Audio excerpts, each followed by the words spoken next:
Hello mga mare, welcome to my mini vlog.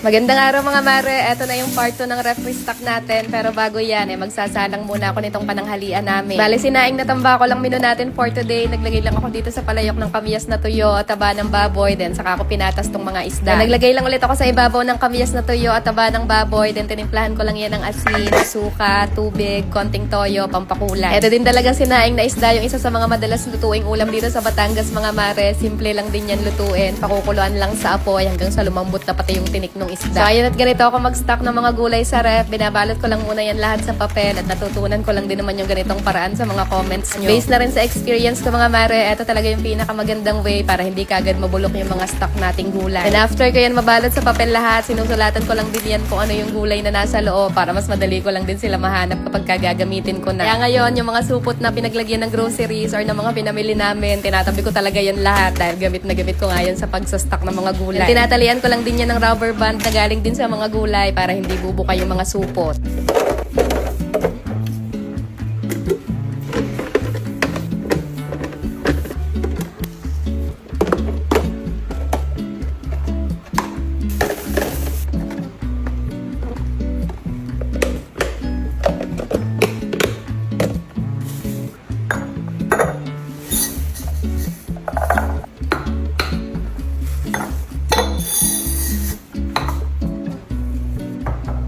Ito palang lahat ng mga lagayan at mga organizers na ginagamit ko sa pagsastock. Karamihan dyan mga mare, no-order ko lang din online. Kaya kung meron kayo nagustuhan sa mga yan, ilalagay ko na lang din lahat ng link sa comment section or comment na lang din kayo dyan sa baba.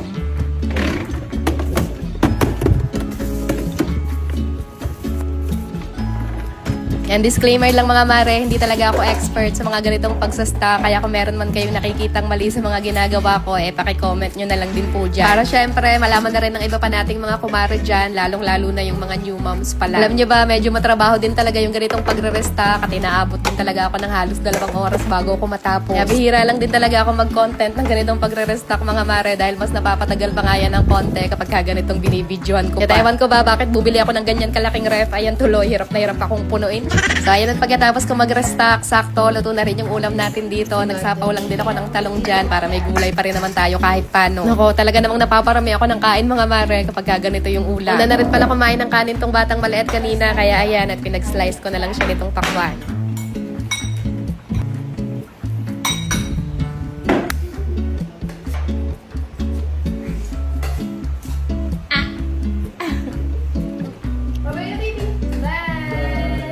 Shoutout nga pala dito sa mga bagets na talaga namang dumayo pa dito sa bahay namin para daw magpa-picture kay Maring Rodalyn. Huy!